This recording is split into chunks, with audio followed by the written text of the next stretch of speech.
where you guys are.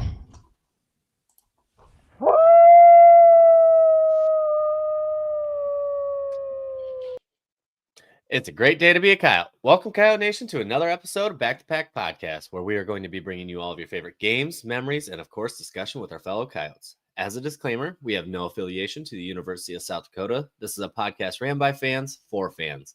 The ideas and comments do not represent the university. Our opinions are our own. Be sure to find us on Twitter at BackToPackSD. With that being said, let's jump in. Well, I'd say welcome, gentlemen, but we have a guest today. We do. Yo, Allie, how you doing? Hello, I'm very well. How are you?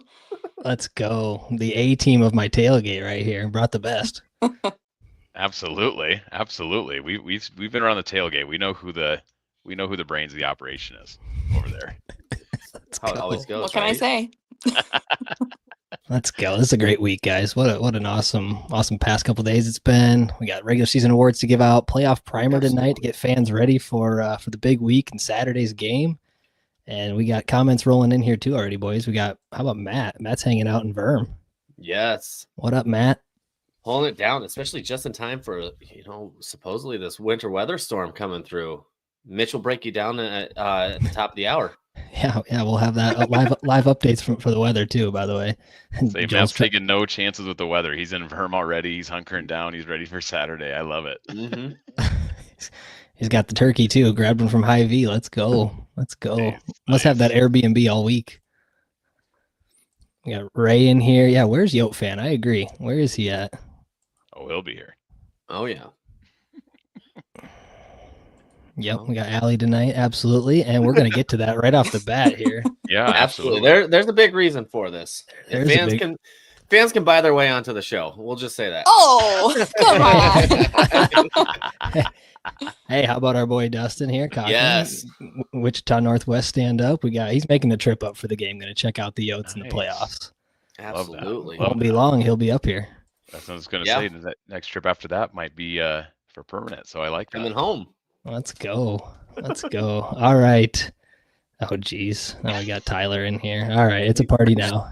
Just trying to find them DMs. He's going to slide into the DMs. All right. Ignore So, him.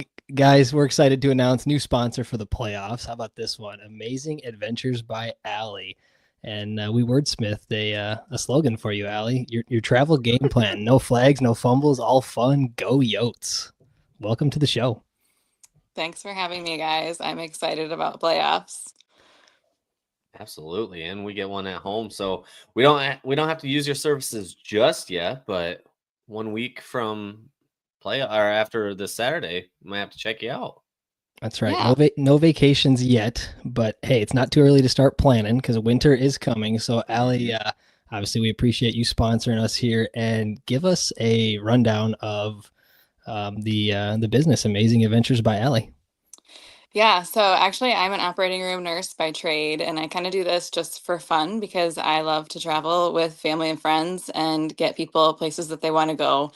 I'm a big believer in YOLO and do it while you can. So if you have the means to do it and you want to do it, we should get it done.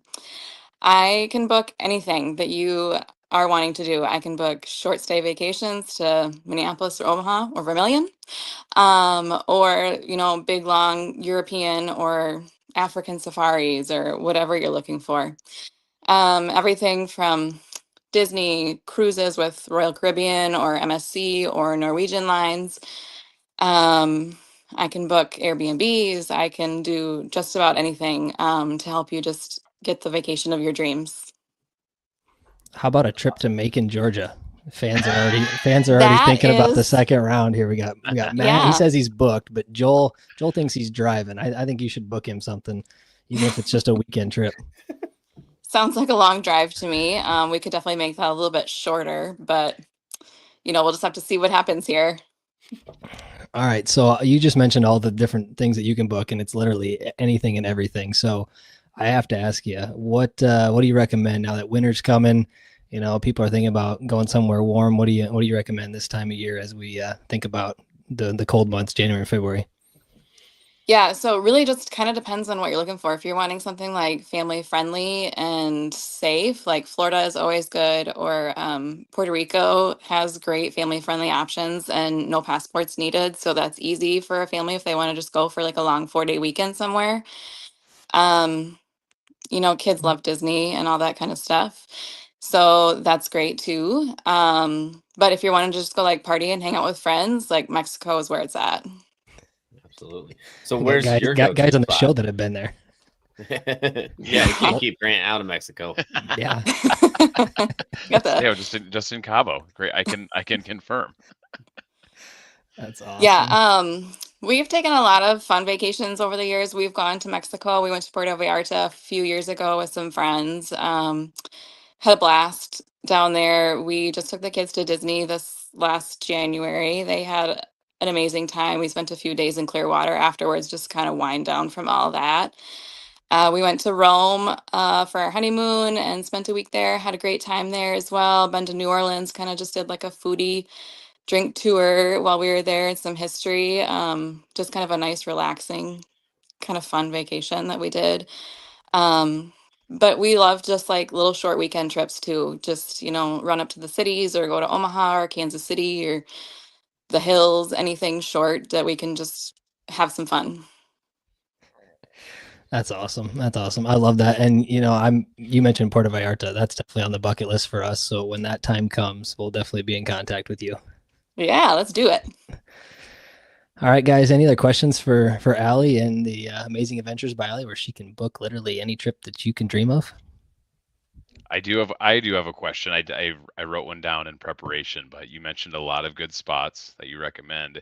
Do you have any quote unquote hidden gems or locations that maybe folks don't think about offhand when they're booking a vacation, whether that's somewhere close-ish to the US, in the US, or internationally? Well, I mean, nothing now that I'm put on the spot, I can't imagine. But whenever I meet with a client and decide where you're going to go or what you want to do, I myself like always join like local Facebook groups to find out where's the best place to eat, what are like some fun hangout spots and that kind of stuff. So I like to personalize for everybody for whatever kind of vibe they're going for their vacation. Um, we went to Hawaii a couple years ago, my husband and I, and that's what I did. I just joined some like local Facebook groups and like learned like where the best places to eat and like where the best like hiking spots and waterfalls and turtle viewing areas and whales and all that kind of stuff. So whatever kind of vibe you're looking for, I'm gonna make it happen. That's Love awesome. that. And while we're here, we can. Kate mentions it, but your Facebook page, we can make sure we plug that too, because you do have a Facebook page out there, and so people can search that up. Go ahead and give that a like or a follow. So save that for a rainy day or whenever you're planning your next trip. Yeah, if you're interested in looking for something, send me a message on Facebook. I provide free quotes, and all of my services are actually free to use. To book a trip with me, I don't charge any kind of like service fee or anything like that. I get paid directly through like resorts and hotels, so I don't charge my clients anything. Can't beat That's that. pretty awesome. Love that. Can't beat that. All right. Okay, but I did tell Mitch that I would bring the hat. Yes. Yote Hat Alley Yes. in real Yote Hat life. Alley. I was just gonna say that's the tag, I believe, on Twitter. Am I right on that? Yeah. All right. I love it. All right, guys. Well, thanks for having right. me. I'm gonna dip out because no one wants to listen to me. They want to hear you guys talk about football. All right. We'll see you Saturday. Thank you. All right, Appreciate see ya. you. Bye. That's All right, fantastic. All right, fellas. We've got another sponsor here, so the further our season goes, the more advertisement she gets. So let's keep this thing rolling for several more weeks.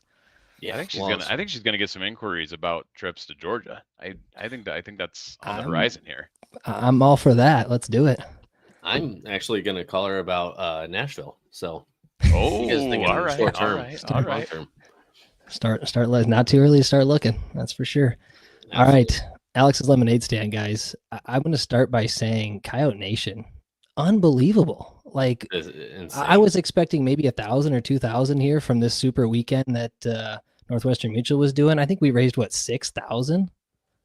Yeah, it was nuts this weekend. I was not able to keep up with it, especially on Sunday. But It's 2.5 pages of donations made on the 23rd. Man. And so we've got a nice lead again over the Blue School, and we did get another 1,000 match, Jake. I did see that from Northwestern that came in. So Yep, yeah, go ahead. I was just gonna say, you actually caught me off guard. I thought we were still at 28, so I had to pop over and check it out. So we're almost $2,000 above, and we're still waiting for 1,000 from our match on silent auction too, if I remember correctly. So I'll keep an eye on that one, keep pressing on them. But you know what that tells me? We hit 30,000. Man, this is we've definitely exceeded all expectations. I think even the goal that we set were pretty lofty, and we're ahead of that. Yeah, Yes. I would never at the beginning of the season, if you would have said 30,000, I would be like, there's no way. Like that's a huge number to just raise organically, right? So that is 100%. Again, I say it all the time, but Coyote Nation always answers the call when it comes to things like this. No different here.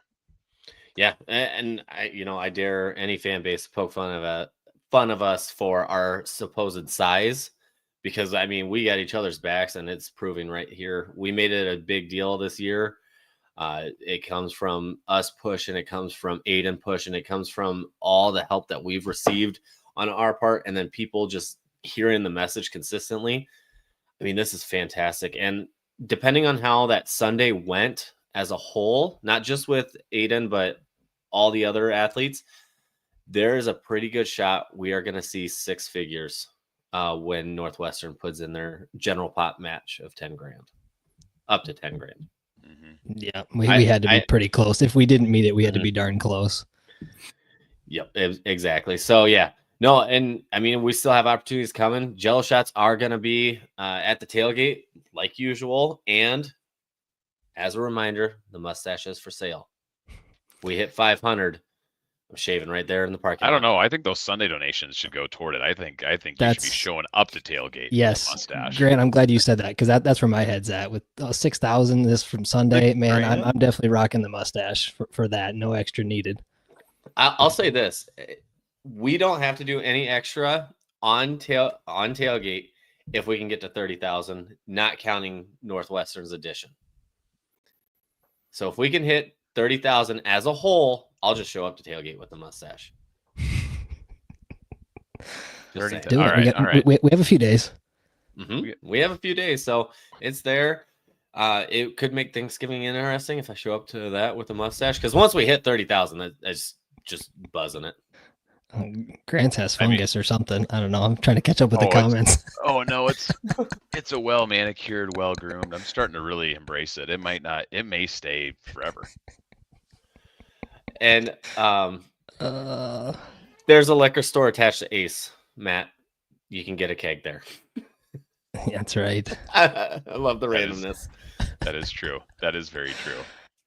Yeah, here's something else that you got to think about. I mean, I know there's mustache content later in the show, but since we're talking about mustache, I wouldn't want to be the guy standing for the coyote walk without a mustache. That's all I'm going to say, Jake. So fair enough.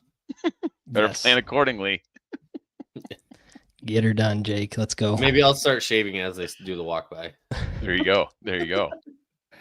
All right, to football, boys. We got to put a bow on the regular season. It is the holiday season's coming up, so let's put a bow on the regular season as we move to the playoffs. Looking on the left, you've got our schedule. We've looked at that a ton of times, but on the right, the Missouri Valley Football Conference final standings, boys. The Yotes take home lone second place. No ties, no splits with anybody. We are officially second place.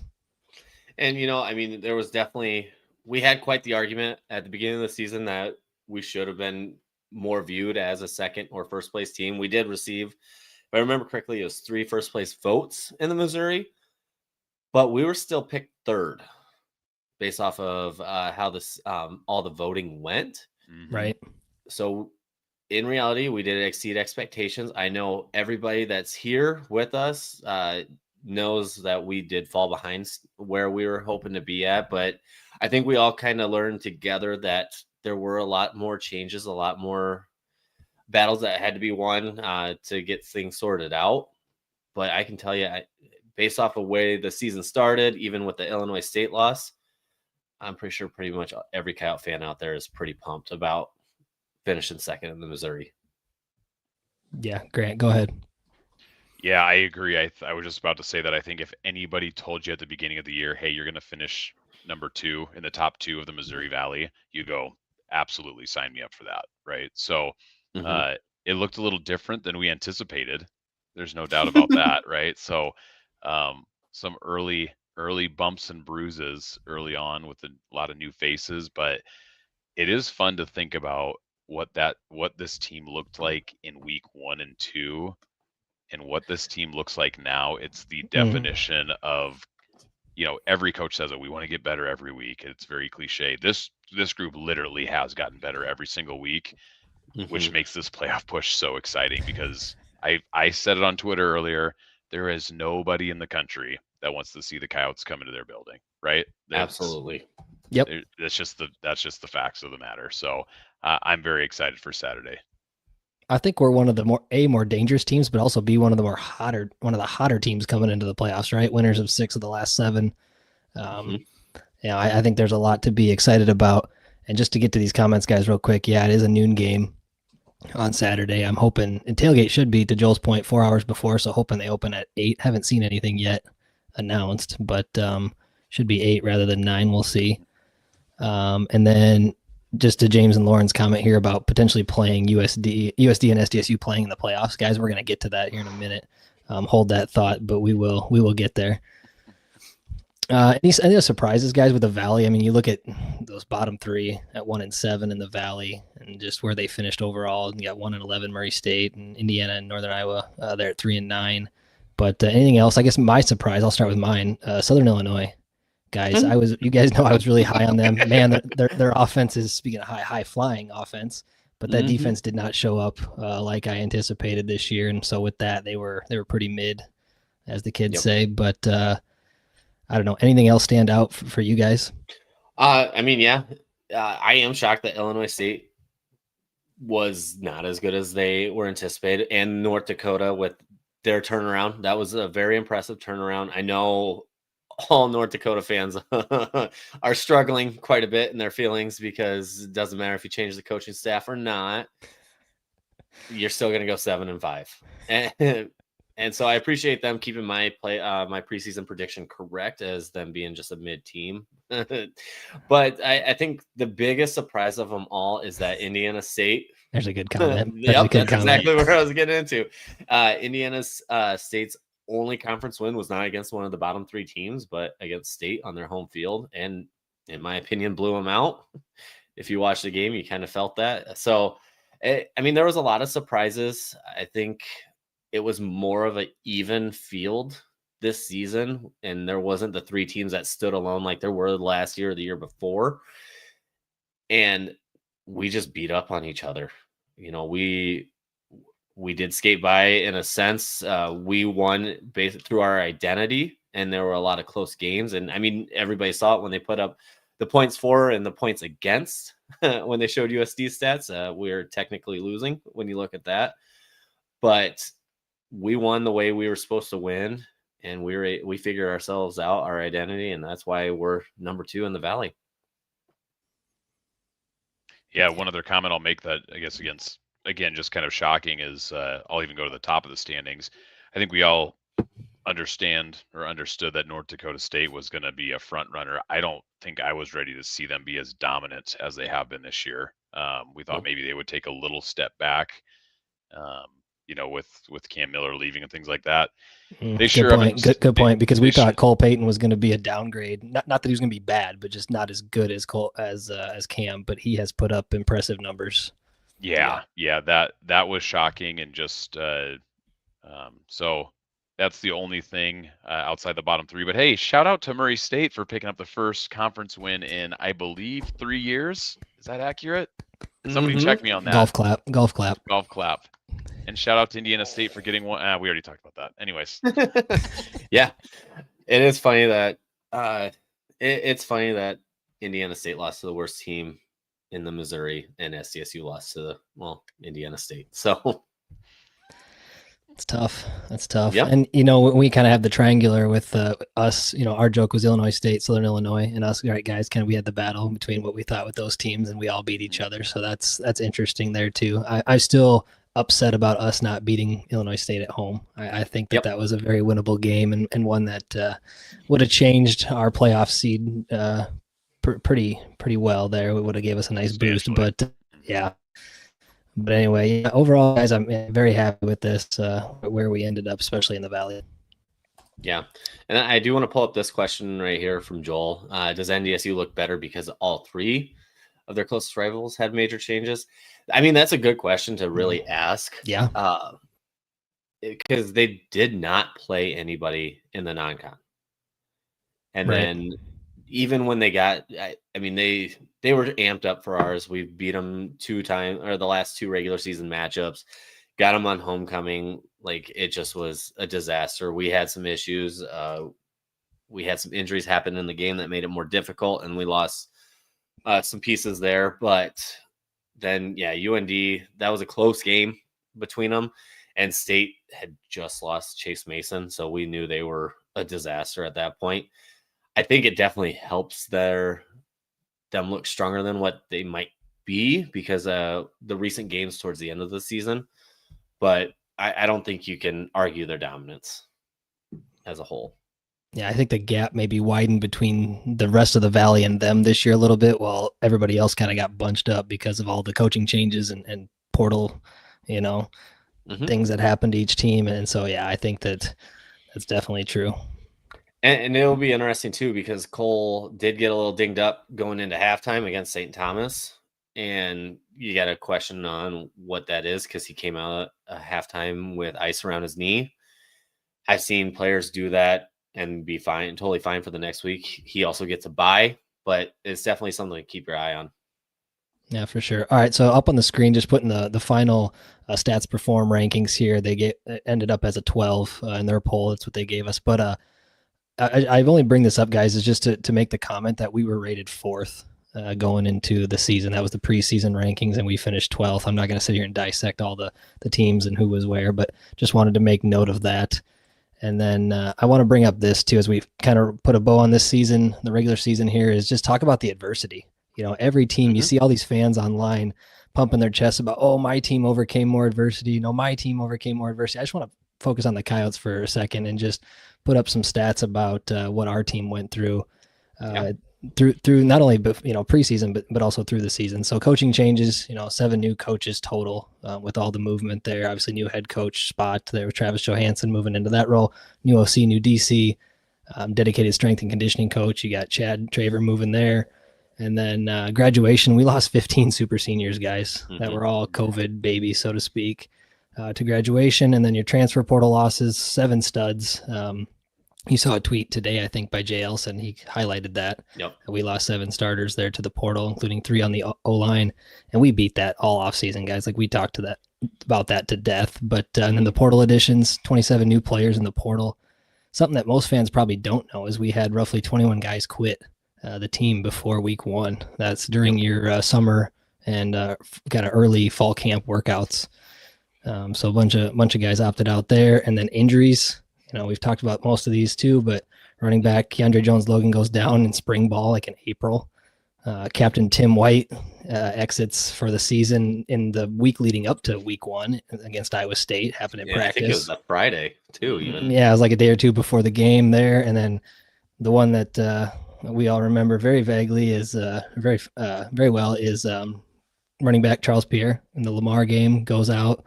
You have him come back in and fumble, or what I still don't think that's a fumble, but fumbled on the goal line against Lamar, ends up leading to a loss. Defensive line Jeff Bowie out for the season in week 6, and then tight end Dallas Holmes as well.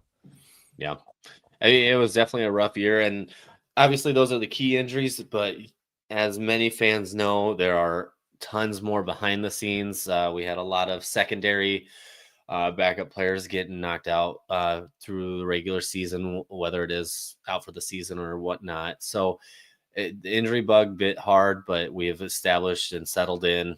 We figured out who we are through this. It was adversity that we had to face, and I think the team's much stronger for it. Yep. And then just the last thing there is kind of got goofy on us is that bye week at the end of the regular season. Yes. Not ideal. In hindsight, you heard Coach Johansson talk about how they tried to spin it to a positive and they did a lot of good things around that. But at the end of the day, it's still not ideal to have your bye week at the end of the regular season. So a lot of felt things weird not having Coyote football last week. it did feel very weird. So this team and this staff have overcome a lot to get to where they are at this present day.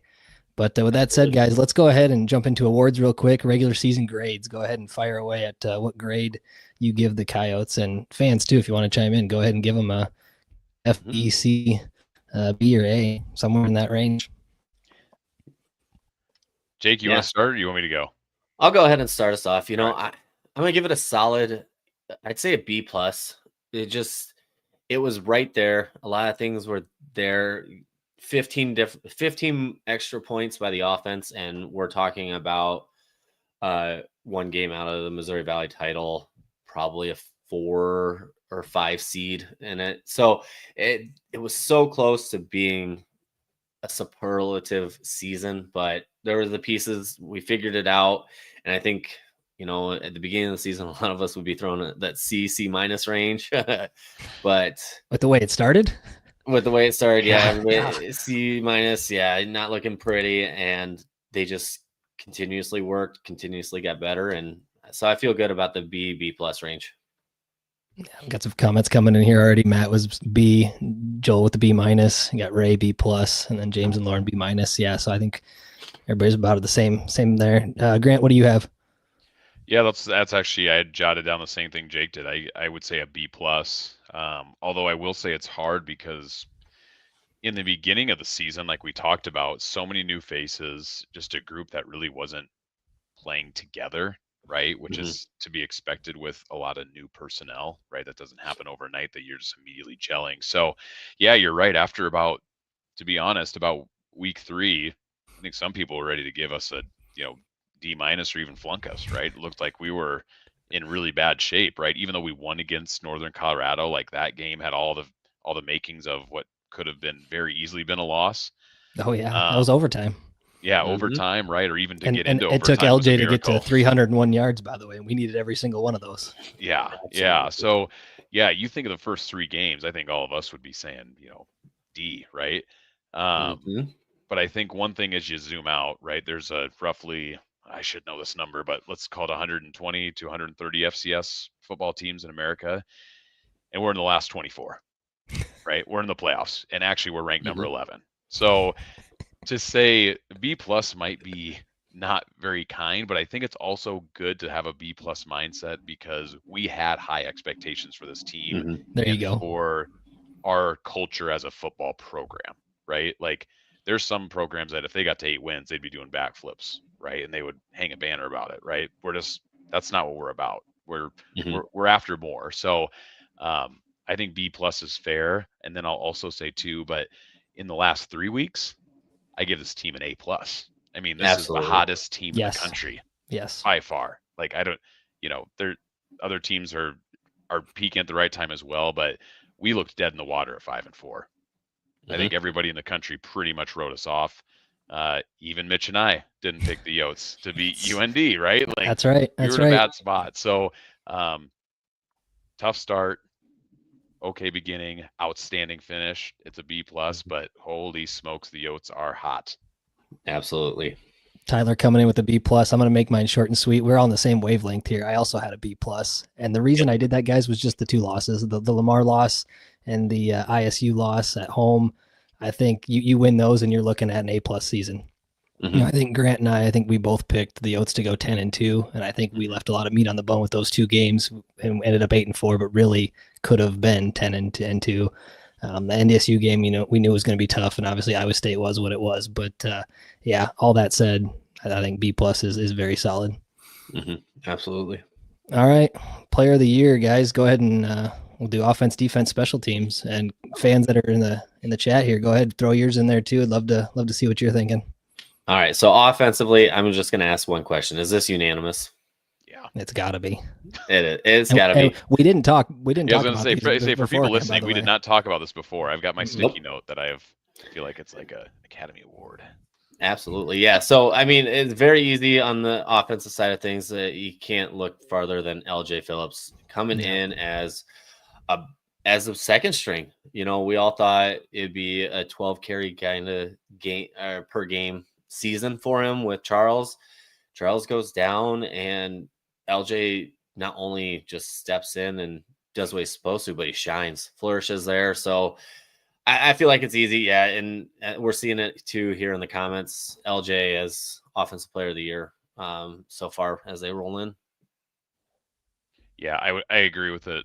I mean, it's pretty obvious, but it's just truly amazing to have a guy not only come in and answer the bell when you need to, kind of be the next man up, but then to be one of the best running backs in the entire country when your number's called is just incredible, right? So, could probably really, not that he's a newcomer, but for a lot of folks, they would call him a newcomer of the year type candidate as well, just because most folks were not aware of LJ except for the real diehard Yo fans for the most part.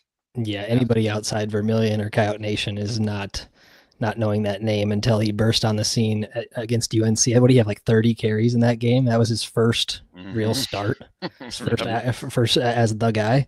Yep. So yeah, I agree. And just to sprinkle some color on what you guys said, he ended up with 1,556 yards. That's third best in FCS. Crazy. Well over 1,000 there.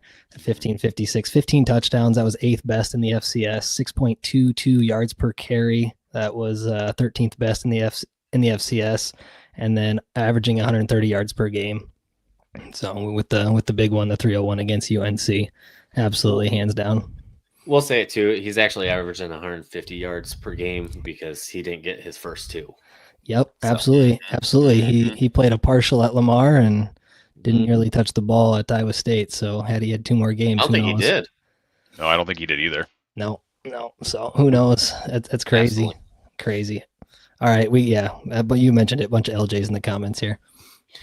All right, so this one, so we did, like we said, we did not mention names to each other when we started talking about the show and planning it out. And defense, this one's going to be interesting, just because we don't have that bam wow star player, but we have just this perfect concoction of a defensive unit where everybody knows their assignment and they go out there and execute flawlessly. And so, I mean, so far we're seeing the comments roll in and they're leaning and it's been Mikey unanimous so far on that side. And it's really hard to argue against that. I agree.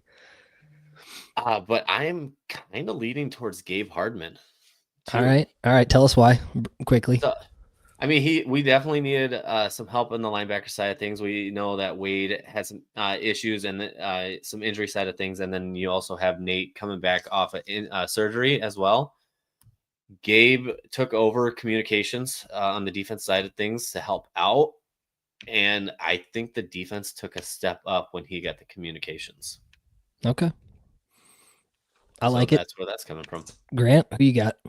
Mitch, I'll let you go first because I told you I had a really hard time picking. It's very tough. It's tough because like Jake said, there's no stat grabber there on defense. They've all got some stats and have made some plays. Hey, I've got multiple names written down, so I'm gonna let you go first because then I'll. And then I'm not gonna pick that same one. Yeah, I want to say I'm gonna because I think there's a fair merit for more than three different people being up for this. So go ahead, Mitch. That's fine. I'm gonna go Nate Ewell just because he's been solid as a rock in that linebacker position, and because guys, he's a super senior this year. He came back. He got that extra year, that redshirt medical year from the NCAA, and chose to come back to us.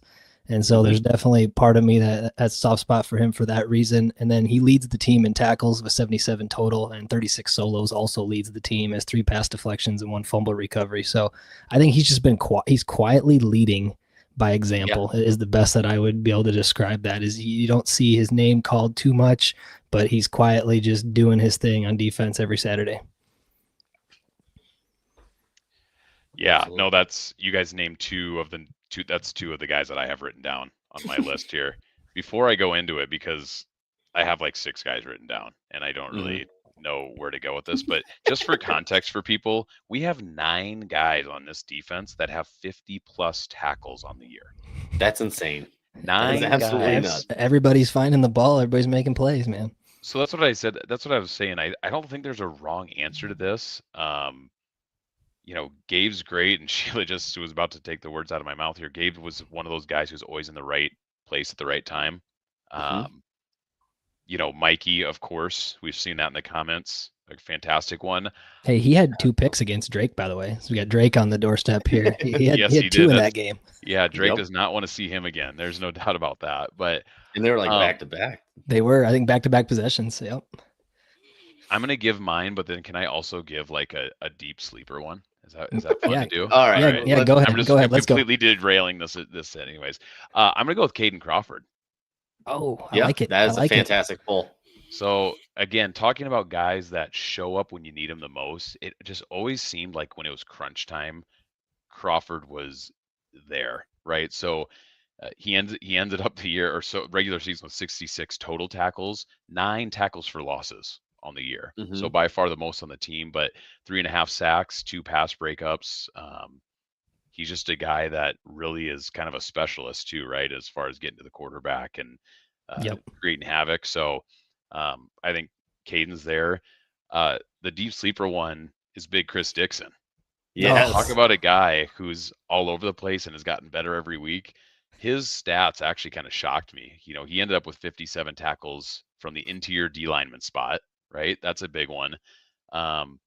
But same thing, had a sack and a half, 4 tackles for losses, 4 pass breakups, from that D tackle spot, and a forced fumble. So again, this unit is so fun because there's just so many different guys pulling their weight, which is again another great thing as you go to the playoffs. So absolutely. Yeah, and knowing we're gonna have to go on the road and defense travels, I like that a lot. All right, we had another one for Gabe. Tyler came in with Gabe Hardman as well. Nice. All right, special teams. I've seen a Zeke. A couple of Zekes in the comments here. A couple of Zekes so far. Yep. Yeah, it's tricky too. We didn't have Key on the returns this season, and it did take Tennell a little bit to get going on there, but it seems like he's starting to gain some speed. I will say it though. I think I'm going to go with Will Leyland on this one, just as the consistent kicker for all of our mid-range. Perfect on the season on extra points. We all know when he walks out there, it's going through the uprights. Absolutely. Got it. Andrew's agreeing with you here on the Will too, by the way. Absolutely. Yep. That's a good pick. I like that. Will the Thrill. And he's moved up the Coyote record books as well. He's moved up the rankings there a couple spots this year with the field goals that he's made. So he's climbing the leaderboard in Coyote history. I'm gonna go Braden White. And this kid, obviously true freshman. He was a late commit. He committed in December of 24. It was right around Christmas time. But 5'11" wide receiver from Tarrenton, Pennsylvania. That's near Pittsburgh. I'm gonna give him a shout out tonight. I'm at Braden2White on Twitter. Look him up. Give him a follow. This kid's gonna be special. And he burst onto the scene, guys, in a time of the season when we needed a spark, and that's why I'm picking him. With those big returns, especially against UND, set us up for some easy scoring. And I really like this kid. I think he's got a ton of potential, and just being that spark plug on special teams when we needed it most. Which really, guys, that UND game is really what kind of sparked the the saved our season, honestly.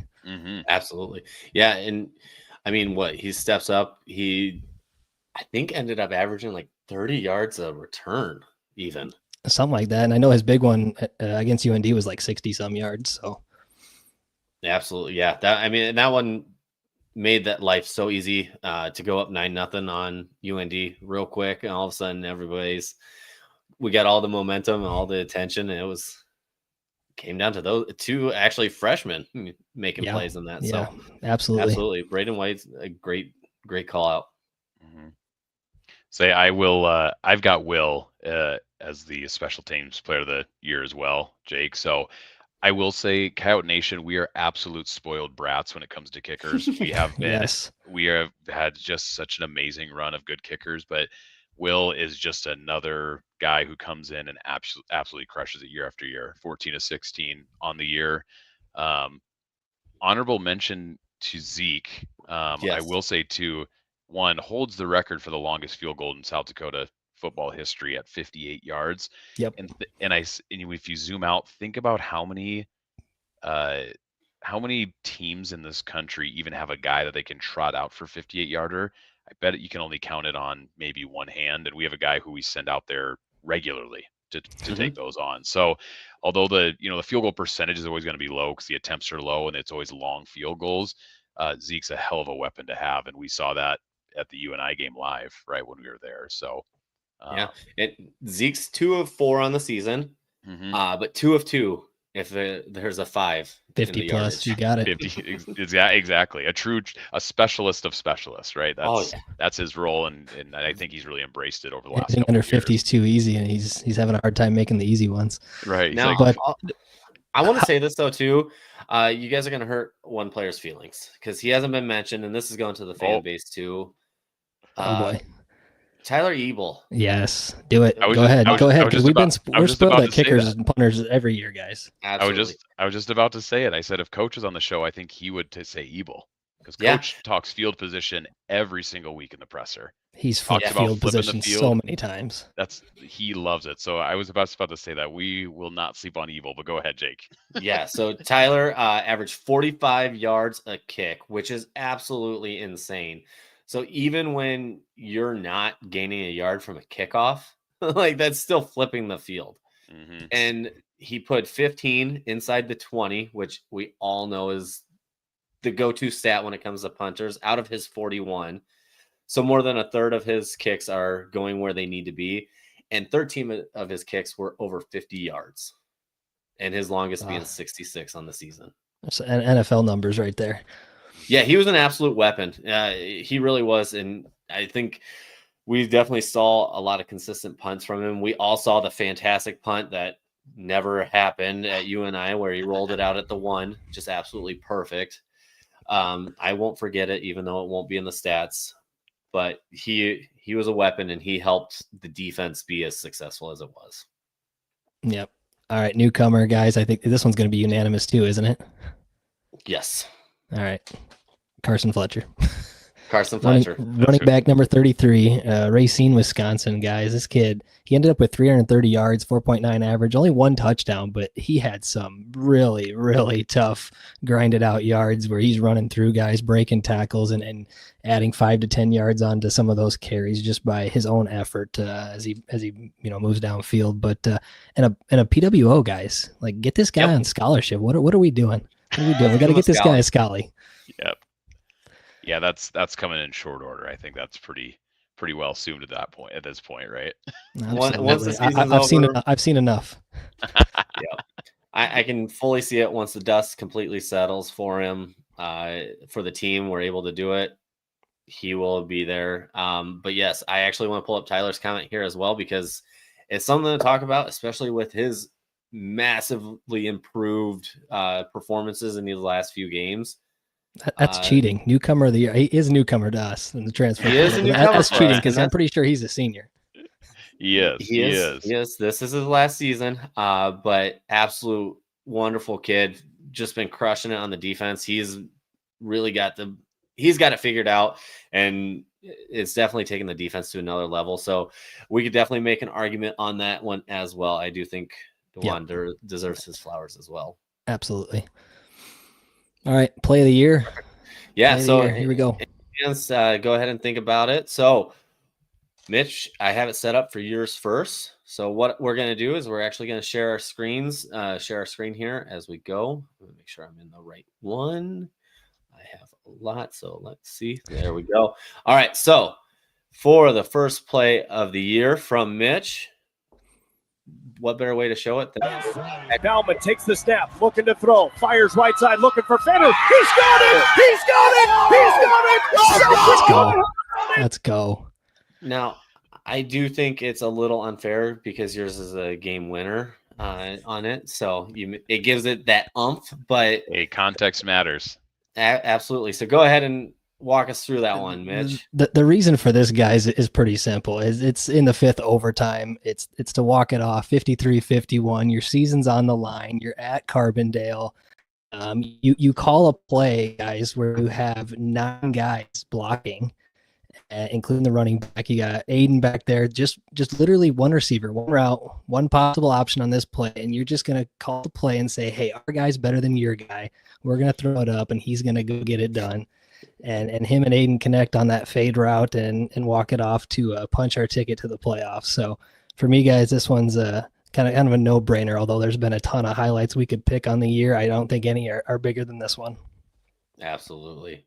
And actually, Ray, we'll say it. This one has been talked about. Aiden has a wideout at SIU. I see your correction down below, but I'm not going to pull them both up. Now, it was comical. We obviously learned some new things about that play last week, but Yep. Tanel, that was one tossed around in the group chat. It was, but we'll go ahead and flip it over to Grant's now. So let me go ahead and pull that one up. All right, perfect. There we go. And here's his play. Seidel. Nowhere to go that time as the football out. South Dakota has the football. DeJuan Lewis picks it up. Lewis inside the 30 to the 15, 10, 5. Touchdown, South Dakota. And almost got caught there. All right, so that, I will say, 3 seasons in a row with a scoop and score now. And he kept that streak alive. Yeah, that's I guess what I think about plays of the year. One, like Mitch's, it's context matters, right? Game winner. That was kind of the turning point of the season for us, right? We were going into UND, backs against the wall, do or die. We knew we needed some explosive plays in that game to come out on top, and nothing's more explosive than a defensive touchdown. So absolutely, that scoop and score was unreal. Also, I know we all saw the replay, but whether he knew it or not, his ability to lean down to get the ball but not put his knees down so that he could scoop it up and go, unbelievable awareness. Yeah, that's that one pretty well sealed that game, or at least put us in a position to really take it all the way. So love that play. Absolutely. No, that's fantastic. That was a good play. It was a great play. And now I am enjoying this one was one that was also talked about in the friend group as well. Yes. Moose, Mason Cowgill, for the ones that did miss it, because it was a quick play, but unbelievable snag too, because that was an absolute knuckleball flying right at his head. But Mason takes a kick return, runs 10 yards and takes a knee, but then takes an absolute shot right after. So technically, took one for the team. Technically, it was a 25-yard return, and we will not forget it. So.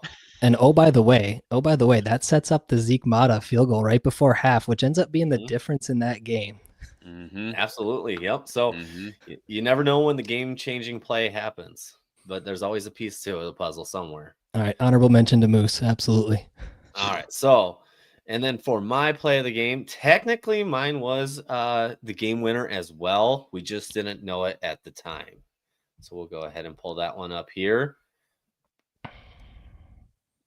And I love that ESPN didn't give us the audio. So, but LJ absolutely owning the entire defense for South Dakota State as he runs 32 yards for the touchdown. Absolutely insane run by him on that one. And that's when I truly felt USD has overcome SDSU and has become the number one in the state. That was a big man run. That was set up by the O-line too. I mean, there was fantastic holes. He didn't get touched until like 10 yards past the line of scrimmage. And he just ran, and it was absolutely wild, carrying 3 defenders into the end zone with him. I say the first 10 or 15 yards is all blocking, and the last 10 or 15 yards is all running through guys. It's a man's run. But this one too, guys, from James and Lauren here, play of the year, the interception in the end zone against SDSU. Yes. That would be honorable mention too, because that one, sealed that game. Absolutely. No, that I love how in tune everybody is with all the plays here. We even talked about which we mentioned already, but breaking the record for longest field goal too. Certainly a honorable mention for play of the year. Again, we were lucky enough to see it live, but very cool. Absolutely. All right, so it took us a long time to get to this part. It did.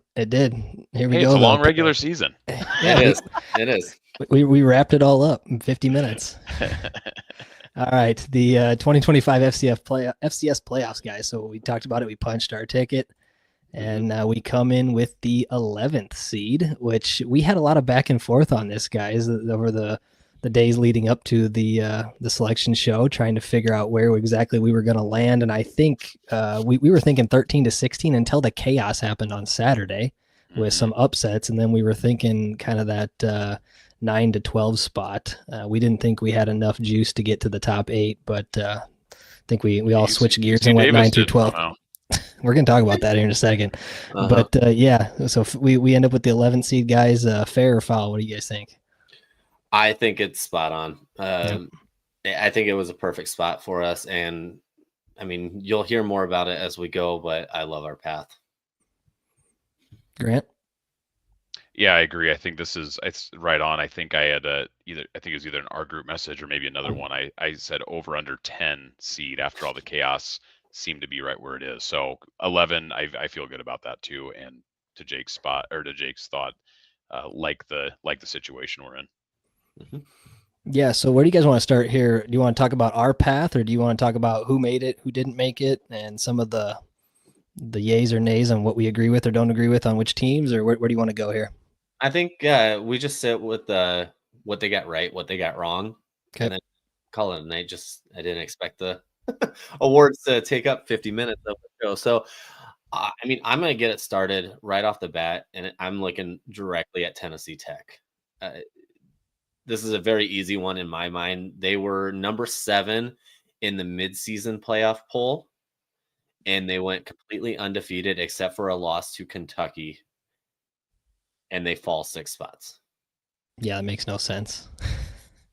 Yeah, that one was strange. I would say they got gouged the hardest of anybody.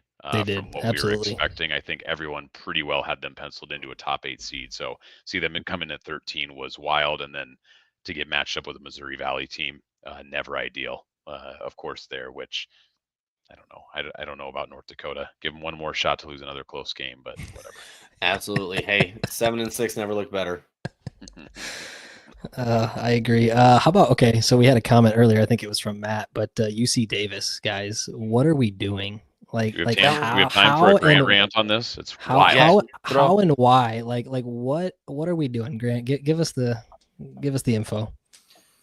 Yeah, if you follow me on Twitter, you saw me kind of dogging on him this week. But yeah, UC Davis getting an 8 seed is wild to me. I think there's about 5 other teams that probably have a better resume than UC Davis, and 2 of those teams include us and SDSU, right? So that's the comment I made online. Tennessee Tech would be another one of them. That boy, that's a hard one to do. But UC Davis, no ranked wins on the schedule. And so for them to get there, that right there is enough. You don't need to tell me anymore. That's enough. Right, 8 and they're in the Big Sky too. Like it's not like they didn't have an opportunity for it. Ridiculous. I don't understand the reasoning, and I guess I didn't listen to the after. Maybe they went through it as to why, but that one is a head scratcher because I legitimately had 4 to 5 other teams that if they would have put them in, I would have went okay. They were not one of them, and you even saw it in the last poll. They were, I think, down at 14 or 15. So even the media poll kind of reflected that, and that felt more accurate. But that one didn't make sense. If President Gestring's still listening, I'm wondering what kind of cash they slipped the committee to be able to host 2 playoff games here and get that top 8 seed and at least host 2. Yeah. That one is by far the biggest head scratcher, followed by the Tennessee Tech one for me. I mean, yeah, they maybe should have put it into their Alex's lemonade stand instead. I don't even think they have a player in there, by the way. Yeah. I think the easiest one that we can say there you go. There you go. Cali Cash, exactly. I will say all the nerds out there that have a lot of money. What they got right though is going to be the top 4 seeds. I think they spot on with those. They did the right ones. Tarleton, I think maybe you could have made the argument against them in Montana to kind of, where they go kind of thing. But outside of that, I think they nailed it, that part. How about the Missouri Valley guys? Because I think at one point in the season we were thinking maybe 4, maybe 5 teams get in, and the Valley gets in 6, knowing that we all beat each other up. I guess the committee, and I'm looking at you, UND, 7-5. You lose to all of your good opponents. Quality losses, Mitch. Quality losses. The committee really like quality losses versus actual winning. I guess winning doesn't matter if you have quality losses. So that's the message that I'm getting there. I mean, it's good for the Valley. It's good for the conference as a whole, but I don't know that 6 were deserving to get in. I'm just going to say that. Now, I think, for the most part, Illinois State deserved to get in. I think so. Yeah. Yeah, I agree. But outside of that, yeah, UND is the only one I would say didn't belong. Out of the Missouri Valley, I'm actually really excited to watch what Youngstown State does. We got the Battle of the Wise first, and then going out to Bozeman. That's going to be an entertaining game. So, yeah, Youngstown's dangerous. As long as Missouri Valley teams take advantage of the opportunity that they have in front of them, each one of them, Illinois State doesn't have an opportunity to make any noise, but I could see if you tell me North Dakota wins this weekend, won't be shocked. If you tell me Youngstown knocked off Montana State, I wouldn't be shocked. And if you tell me that Jacks versus Coyotes a second round in the Dome, I wouldn't be entirely shocked on that. Third round, but yes. And we had a comment about that earlier. So let's talk about that, because if, assuming we take care of business at Drake and then we go down to Macon and come back, guys, if the Bunnies do their thing and go out to Missoula, they will save us a trip out there. They go out there and win, and we would have a part 2 rematch in the Dome around December 12th-ish.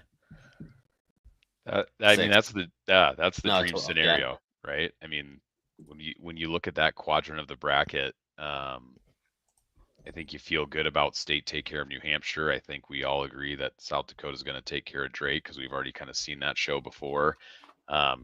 2 extremely tough tests, right? You're talking about us going to Mercer, or us going out to Mercer, and South Dakota State going to Montana. But I hate to beat this dead horse, but the old if Chase Mason's back, right? Like, they're right. If Chase Mason's back, there's no reason they can't compete with Montana. So that's the dream scenario, folks. If you don't like it or not, but you should probably cheer for State. You should probably cheer for the Yotes, because that means there's a possibility of another game at the Dome, which I'm all for. I mean, if not, we're going out to Montana in back-to-back weeks. There's definitely that potential to have to go to Missoula, come back home, and turn around and go right back and go to Bozeman. The path is tough. There's no doubt about it, and as it always is, right? This is the playoffs. The best 24 teams in the country are here, but yeah, it would be hard. You'd be hard pressed to think that both State fans and USD fans didn't see the quadrant and go, a game at the Dome. I can get into that. They'll just complain about us being too loud again. On the 12th or 13th of December, yeah, absolutely. Yeah. Oh, yeah, absolutely. And what do you know? They'll be wearing T-shirts again. Hey, I'll be shaking hands again. God, aren't you glad? And complaining about it. Yep. Mm-hmm. Exactly. But no, I think for the most part, the committee did a pretty good job. There was a lot of questions. Monmouth being another one that is being thrown around out there. Yeah, committee really punished them for losing to one of the worst teams in the country without their starting quarterback. But that was another tough one for sure. And then the one I do want to touch on, Matt's here. I'm going to strongly disagree with you on this one, Matt, on the Salukis should have made it in over State or UND.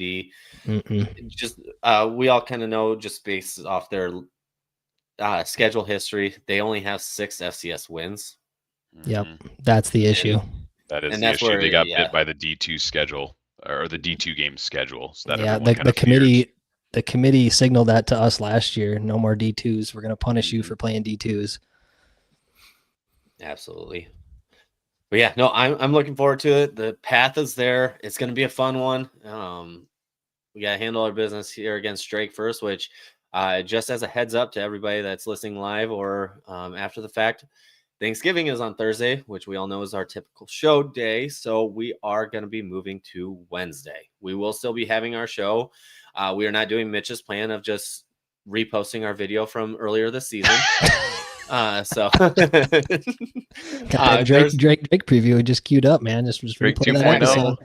Yep, 2.0. So we will see all of you on. Oh yeah, if you want to hit the tickets quick, but we'll see all of you on Wednesday.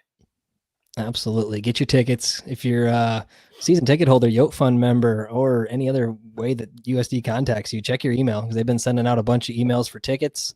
Yep. And you've got an early window here if you're in the Yote Fund or season ticket holder to get those renewed. So get those done as soon as possible. And then, guys, real quick, Coach, he's fired up this week. He's tweeting out. He's already tweeted twice about Coyote Nation getting in the dome, packing that thing. And, yeah, can't wait to be there. I've renewed my 4.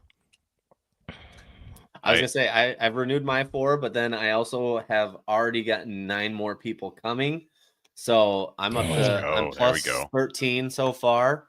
As long as the weather holds out, I'm gonna keep working. I got a few others that I'm gonna work on this week to see if I can get down there. Obviously, Thanksgiving's tough, but if you can pull in your some other Coyote fans, let's fill that dome and have some fun. Playoff mustache is required. Yeah, that's absolutely. right. That's right. If you haven't done it yet, go ahead and sport the mustache because it's playoff mustache time.